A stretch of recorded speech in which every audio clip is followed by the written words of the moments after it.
건축은 시대 정신의 산물이며 중요한 여러 예술의 종합이다. 르꼬르비제. 시대 정신이란 한 시대의 지배적인 사회 문화적 경향을 이야기합니다. 르네상스 이후 등장한 바로크 시대의 절대 왕정은 건축을 왕권의 표현이라고 여겨 베르사유 궁전 같은 호화로운 건축물을 지었어요. 사치스러움과 웅장한 건축 양식은 왕정 시대의 정신적 산물이기도 하죠.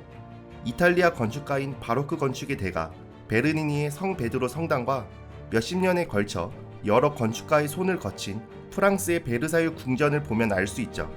근대를 열었던 산업혁명 또한 처음으로 대량 생산이 이뤄진 철과 유리라는 첨단 재료를 이용해 건축물을 지었습니다.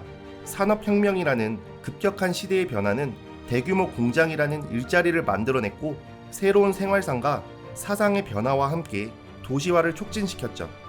결국 산업화라는 흐름 속에서 밀도 높은 도심의 마천루의 시대를 열게 된 거예요. 근대를 대표하는 건축가인 미스 반데로의 시그렌 빌딩과 발터 그로피우스의 바우하우스를 보면 근대라는 시대 정신이 어떻게 건축물로 발현되었는지 알 수 있습니다. 현대의 지속 가능한 건축의 개념은 어떨까요? 지속 가능한 건축이란 지구가 한정된 자원을 가졌다는 사실을 아는 현대인들이 미래 세대를 위해 지구의 자원 환경을 보호해야겠다는 생각에서 시작되었는데요. 지속 가능 발전이라는 개념은 1987년 세계환경개발위원회 브룬트란트 보고서에서 제시된 이후 전 지구적 의제가 되었습니다.